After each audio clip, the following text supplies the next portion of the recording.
এসএসসির 25 শিক্ষার্থী বন্ধুরা, আজকে হচ্ছে আমরা অধ্যায় 10 মানে দূরত্ব উচ্চতা আমাদের যে চ্যাপ্টারটা ছিল সেটা নিয়ে হচ্ছে আমরা একটা স্পেশাল সাজেশন ক্লাস নিব। আচ্ছা, দূরত্ব উচ্চতা এটা কিন্তু তোমাদের ত্রিকোণমিতিক অনুপাত, এটারই হচ্ছে একটা ব্যবহারিক চ্যাপ্টার বলা যেতে পারে। হ্যাঁ, আচ্ছা, তো এটার মধ্যে হচ্ছে আমরা কি করব, এই দূরত্ব উচ্চতা থেকে কিন্তু তোমাদের মাস্ট কোশ্চেন আসে এবং খুবই ইম্পর্ট্যান্ট একটা চ্যাপ্টার আর কি তোমাদের জন্য।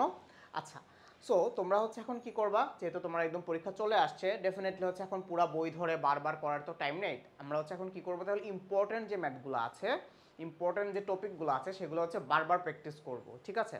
আচ্ছা, তো তারই ধারাবাহিকতায় আমরা চলো আজকে দূরত্ব উচ্চতা নিয়ে একটু পড়াশোনা করি। সো দূরত্ব উচ্চতা কোন ম্যাথগুলো বা কোন টপিকগুলো খুব বেশি ইম্পর্টেন্ট, যেগুলো কিনা হচ্ছে আমাদের বোর্ড অ্যানালাইসিস করে দেখা যায় বিগত বছর বোর্ড কোশ্চেনগুলোতে আসছে, সেগুলো নিয়ে হচ্ছে আমরা আজকে একটু অ্যানালাইসিস করবো, ঠিক আছে? আচ্ছা, তো চলো আমরা হচ্ছে দূরত্ব উচ্চতার মোটামুটি হচ্ছে দেখি কোনো এক্সাম্পল ইম্পর্টেন্ট কিনা।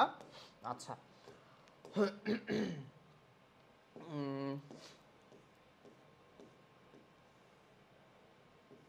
তোমরা চাইলে কিন্তু উদাহরণগুলো জাস্ট একটু দেখে নিতে পারো।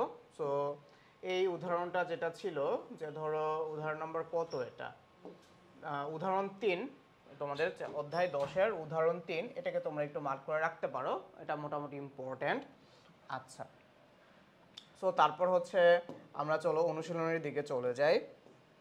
শেষ মুহূর্তে কিন্তু তোমাদের ভাইয়া টেস্ট পেপার অনেক বেশি করে করতে হবে। টেস্ট পেপার সলভ করা কিন্তু খুব ইম্পর্ট্যান্ট একটা কাজ তোমাদের শেষ মুহূর্তের প্রস্তুতিতে।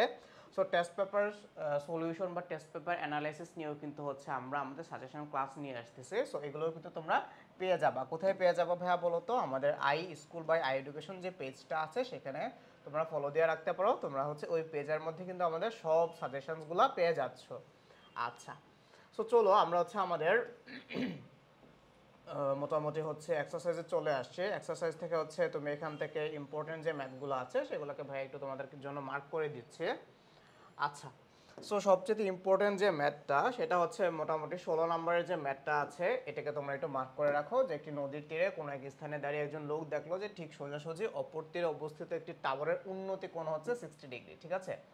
সো স্থান থেকে 32 মিনিটের পিছনে চলে গেলে উন্নত কোণ 30 ডিগ্রি হয়। তাহলে হচ্ছে আমাকে এখানে কি করতে হবে, টাওয়ারের উচ্চতা আর হচ্ছে নদীর বিস্তার, এটাকে তোমরা নির্ণয় করে ফেলতে হবে। খুবই ইম্পর্টেন্ট ভাইয়া, এটাকে হচ্ছে তোমরা তাহলে মার্ক করে রাখো, ঠিক আছে? 17 নম্বর ম্যাথটা হচ্ছে মার্ক করে রাখতে পারো চাইলে।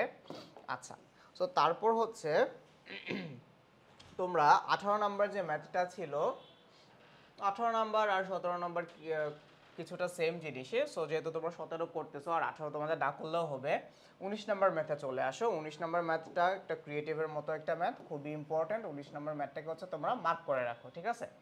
আচ্ছা, মার্ক করে একটা স্টার দিয়ে রাখতে পারো তোমরা কিন্তু চাইলে 19 নাম্বার ম্যাথটাকে।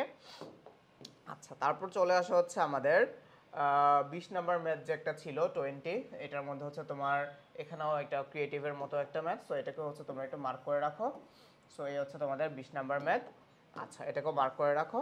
সো তাহলে দেখো এই 3-4টা ম্যাথ করলে কিন্তু আমাদের চ্যাপ্টার 10 শেষ হয়ে যাচ্ছে। ওকে, সো তোমাদের কিন্তু হচ্ছে এখন এই শেষ সময়ে এসে ইম্পর্টেন্ট টপিকগুলো ধরে ধরে বারবার প্র্যাকটিস করা খুবই দরকার, এবং হচ্ছে তোমাদের কিন্তু টেস্ট পেপার সলিউশন করার একদম টাইম চলে আসছে। তো তোমার টেস্ট পেপার ভিত্তিক যে সাজেশন, এক্সক্লুসিভ সাজেশন, এইসব ক্লাসও কিন্তু টেস্ট পেপার ভিত্তিক এক্সক্লুসিভ সাজেশন ক্লাসও কিন্তু হচ্ছে তোমরা আমাদের I school by I education পেজে পেয়ে যাবা। সো ঠিক আছে ভাইয়া, দূরত্ব উচ্চতা নিয়ে আজকে আমাদের সাজেশন ক্লাস এই পর্যন্তই।